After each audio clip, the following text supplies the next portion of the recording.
ৰাজীৱ শদিয়া য'তেই আছে শান্তিত থাকক। পৰিয়ালটোৰ কাষত আমি সকলো আছো আৰু থাকিম। ৰাজীৱ আছিল উদাত্ত কণ্ঠৰ এজন প্ৰকৃত শিল্পী। নিয়তিয়ে বৰ সোনকালে এনেকুৱা এজন ভাল মানুহক এই পৃথিৱীৰ পৰা লৈ গ'ল।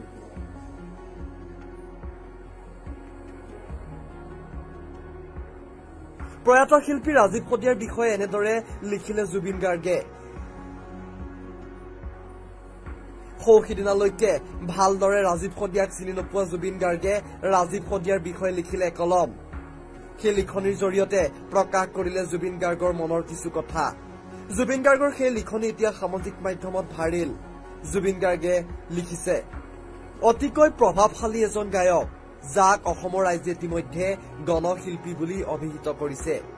আক্ষেপ মাথো এয়ে যে তেওঁ আকালতি আমাৰ মাজৰ পৰা চিৰবিদায় লোৱাৰ পিছতহে বিশেষভাৱে পৰিচিত হল সমগ্ৰ ৰাজ্যজুৰি। যি কি নহওক, আমি তেওঁক উচিত স্বীকৃতি দিব পাৰিলো বা নোৱাৰিলো, তেওঁ কিন্তু নিজৰ জীৱনকালত আমাৰ সমাজখনৰ বাবেই, জনগণৰ বাবেই তথা আমাৰ মাতৃভূমিৰ বাবেই নিজৰ প্ৰতিভা আৰু সামৰ্থ্যৰে নিজৰ কৰ্মৰাজিৰে সৰ্বোচ্চ দি গ'ল। মানুহৰ বাবে, দেশৰ বাবে গীত গাই গ'ল সদায়।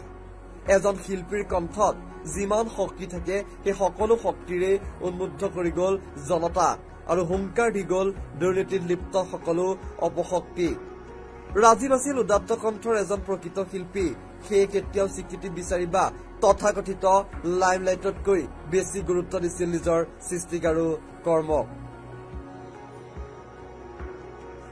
নিয়তিয়ে বৰ সোনকালে এনেকুৱা এজন ভাল মানুহক এই পৃথিৱীৰ পৰা লৈ গ'ল। এতিয়া মাথো প্ৰাৰ্থনা কৰিব পাৰো, ৰাজীৱ য'তেই আছে শান্তিত থাকক। পৰিয়ালটোৰ কাষত আমি সকলো আছো আৰু থাকিম।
News desk report, news desk any.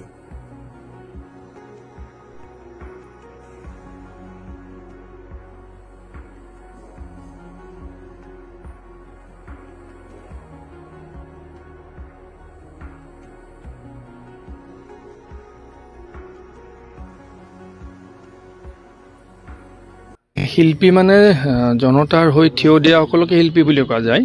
শিল্পী মানে বাকী যিবোৰ আছে তেওঁলোক শিল্পী বুলি কোৱা নাযায়। যিসকলে ৰজাঘৰৰ প্ৰধানত হৈ নিজৰ ব্যক্তিগত স্বাৰ্থৰ বাবে, লালসাৰ বাবে জাতিৰ স্বাৰ্থক উপেক্ষা কৰিব পাৰে, সেইসকলক শিল্পী বুলি কোৱা নাযায় আচলতে। আৰু যিসকলে দুখ দুৰ্ভাগ্যক আঁকোৱালি লৈও জাতিৰ বাবে, মাটিৰ বাবে, মানুহৰ বাবে, স্বদেশ জাতিৰ বাবে ৰজাঘৰৰ প্ৰধানতো নোহোৱাকৈ আপিছ বেমেৰে যুঁজি যাব পাৰে, তেনেকুৱা খুব সীমিত সংখ্যক শিল্পী অসমত আছে। তাৰ ভিতৰত ৰাজীৱ শদিয়া এজন। গতিকে ৰাজীৱ শদিয়া অসমীয়া জাতীয়তাবাদৰ বৰভেটিত অসমীয়া জাতীয়তাবাদৰ চিন্তা চেতনাৰ উদ্দীপিত প্ৰতিজন মানুহৰ হৃদয়ত ৰাজীৱ শদিয়া সদায় জীয়াই থাকিব। এইটো প্ৰথম কথা। দ্বিতীয় কথা, আজি দিনটোত অগণন ৰাইজ অসমৰ পৰা ইয়ালৈ আহিছে।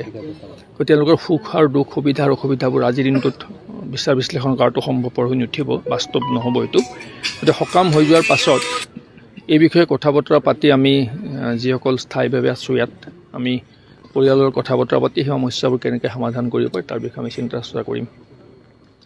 গতিকে প্ৰথম কথা হ'ল, ৰাজীৱৰ নিচিনা অসমত বহু শিল্পী আছে যিসকল শিল্পীয়ে ৰজাঘৰীয়া পৃষ্ঠপোষকতা নোপোৱাকৈ দুখ আৰু দুৰ্ভাগ্যৰ মাজত, বিভিন্ন প্ৰতিকূল বাতাবৰণৰ মাজত, বিভিন্ন প্ৰত্যাহ্বান সন্মুখত লৈ জাতিৰ বাবে, মানুহৰ বাবে, স্বদেশ জাতিৰ বাবে আপোচবিহীনভাৱে নিজৰ সৃষ্টিশীল কৰ্মৰাজিক আগুৱাই লৈ গৈছে।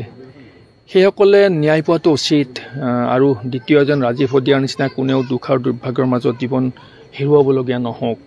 গতিকে আমি সেই বিষয়ে চিন্তা চৰ্চা কৰিম। আমি আমাৰ এটা চিন্তা চৰ্চা কৰি আছোঁ যে ৰাজীৱৰ নিচিনা যিসকলে অসমৰ মাটিত সকলো সুবিধাৰ বাহিৰত থাকি ৰজাঘৰীয়া পৃষ্ঠপোষকতা নোহোৱাকৈ কেৱল মাটিৰ বাবে মানুহৰ বাবে স্বদেশ স্বজাতিৰ বাবে নিজৰ সৃষ্টিশীল কৰ্মৰাজি আগুৱাই নি আছে, তেনেধৰণৰ যিবোৰ শিল্পী আছে, তেনেধৰণৰ যিবোৰ সৃষ্টিশীল মনৰ মানুহ আছে, তেওঁলোকক প্ৰতি বছৰে বাছনি কৰি ৰাজীৱ শদিয়াৰ নামত আমি এটা সৃষ্টিশীল জাতীয় বঁটা দিবৰ বাবে আমি মানস কৰিছোঁ। পৰিয়ালকৰ বিষয়টো পৰিয়ালক মই বিষয়টো ইতিমধ্যে তেওঁৰ জ্যেষ্ঠ ভাতৃক মই জনাইছোঁ আৰু সেই বিষয়ে আমি পৰৱৰ্তী সময়ত বিস্তৃত পৰিকল্পনা যুগুতাম যাতে প্ৰতি বছৰে ৰাজীৱ শদিয়াৰ নিচিনা যিসকল শিল্পী বা যিসকল সৃষ্টিশীল কৰ্মৰাজিৰ ব্যক্তিয়ে বিভিন্ন প্ৰতিকূল বাতাবৰণৰ মাজত ৰজা ঘৰৰ পৰা উপেক্ষিত হৈ ৰজাঘৰীয়া ঘৰৰ প্ৰধানতো নোহোৱাকৈ জাতিৰ বাবে, মাটিৰ বাবে, মানুহৰ বাবে, স্বদেশ স্বজাতিৰ বাবে নিৰবিচ্ছিন্নভাৱে সেই চেতনা উজ্জীৱিত কৰাৰ চেষ্টা চলাই গৈ আছে, তেখেতসকলক আমি এখন বিশেষ ধৰণৰ সমিতি, বাছনি সমিতি গঠন কৰি দিম। বিশিষ্ট ব্যক্তিসকল তেওঁলোকৰ দ্বাৰা তেনে শিল্পীসকল আমি চিনাক্তকৰণ কৰিম আৰু প্ৰতি বছৰে ৰাজীৱ শদিয়া সোঁৱৰণী জাতীয় বঁটা বুলি এটা বঁটা আমি প্ৰদান কৰাৰ কথা আমি প্ৰাৰম্ভিক চিন্তা চৰ্চা মই জনাইছোঁ। ইয়াৰ বিস্তৃত পৰিকল্পনা আমি যুগুতাম, সোনকালে আমি জনাম। আৰু তাত আমি অসমৰ বিভিন্ন প্ৰান্তত, বিভিন্ন গাঁৱে ভূঞে যিসকল প্ৰচাৰ বিমুখ হৈ আছে, যিসকলে প্ৰচাৰ মাধ্যমলৈ অহা নাই, যাক কোনো ৰাইজে নাজানে বা নিৰবিচ্ছিন্নভাৱে তেওঁলোকে কিন্তু নিজৰ প্ৰচেষ্টা বা সৃষ্টিশীল কৰ্মৰাজি চলাই গৈ আছে, সেইসকলক আমি গাঁৱৰ ভিতৰৰ পৰা বিচাৰি উলিয়াবলৈ চেষ্টা কৰিম। ৰাজীৱ শদিয়াৰ মৃত্যুৱে আৰু এটা গুৰুত্বপূৰ্ণ দিশ উন্মোচন কৰি দিছে, সেইটো হ'ল আমাৰ স্বাস্থ্য ব্যৱস্থাটো। ৰাজীৱ শদিয়াৰ যিটো হৃদৰোগ আক্ৰান্ত হৈছিল, এই গোটেই ঘটনাটো হৈছিল ফিল'বাৰীৰ পৰা তেওঁক ৰূপাইচাৰিঙৰ এখন ব্যক্তিগত নাৰ্ছিং হোমলৈ প্ৰথম চিকিৎসাৰ বাবে অনা হৈছিল আৰু সেই ব্যক্তিগত নাৰ্ছিং হোমখনৰ পৰা তেওঁক ডিব্ৰুগড় মেডিকেললৈ প্ৰেৰণ কৰা হ'ল।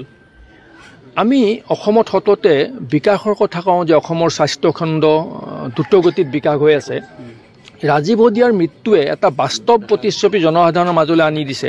এই কথাষাৰ মইহে আপোনালোকৰ জৰিয়তে মই ৰাইজক দৃষ্টিগোচৰ কৰিব বিচাৰিছোঁ যে ফিল'বাৰীৰ পৰা ডিব্ৰুগড়লৈ প্ৰায় 2 ঘণ্টাৰ পথ, তাৰমানে তিনিচুকীয়া জিলাত ফিল'বাৰীৰ পৰা ডিব্ৰুগড়লৈ 2 ঘণ্টা পথত এখনো চৰকাৰী চিকিৎসালয় নাছিল, যিখন চিকিৎসালয়ৰ হৃদৰোগৰ আক্ৰান্ত এজন মানুহৰ তাৎক্ষণিক চিকিৎসা হ'ব পাৰে।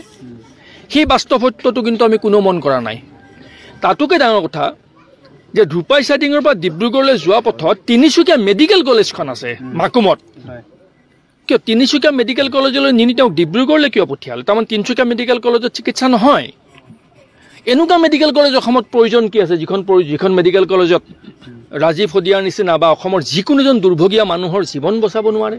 সেই মেডিকেল কলেজৰ কি প্ৰয়োজন আছে? আৰু তেনেকুৱা মেডিকেল কলেজবোৰ সৃষ্টি কৰি চৰকাৰখনে বাহ লৈ আছে। কিন্তু বাস্তৱ এইটো, ৰাজীৱ শদিয়াৰ মৃত্যুৱে সেই বাস্তৱতা উদঙাই দিছে যে অসমৰ পুৰণা 4-5খন মেডিকেল কলেজৰ বাহিৰে এই 13খন নে 14খন যে মেডিকেল কলেজ প্ৰতিষ্ঠা হ'ল, কোনো মেডিকেল কলেজত কোনো ধৰণৰ চিকিৎসা নহয়, হৃদৰোগৰ চিকিৎসা নহয়, স্নায়ু ৰোগৰ চিকিৎসা নহয়, কোনো চিকিৎসা নহয়। ক'ৰবাত ডাক্তৰ নাই, ক'ৰবাত চিকিৎসা ব্যৱস্থা নাই।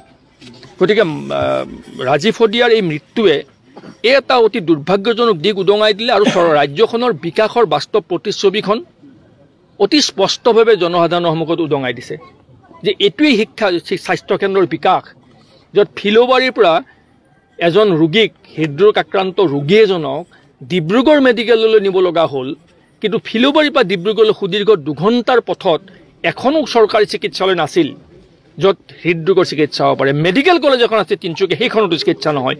তিনিচুকীয়া চিভিল হস্পিটেল আছে, তাতো চিকিৎসা নহয়। তেতিয়াহ'লে চিকিৎসা ব্যৱস্থাটোৰ, অসমৰ চিকিৎসা ব্যৱস্থা এয়া উন্নয়ন নেকি? এই বাস্তৱ আৰু অতি নগ্ন সত্য, এই সত্যটো কিন্তু ৰাজীৱ শদিয়াৰ মৃত্যু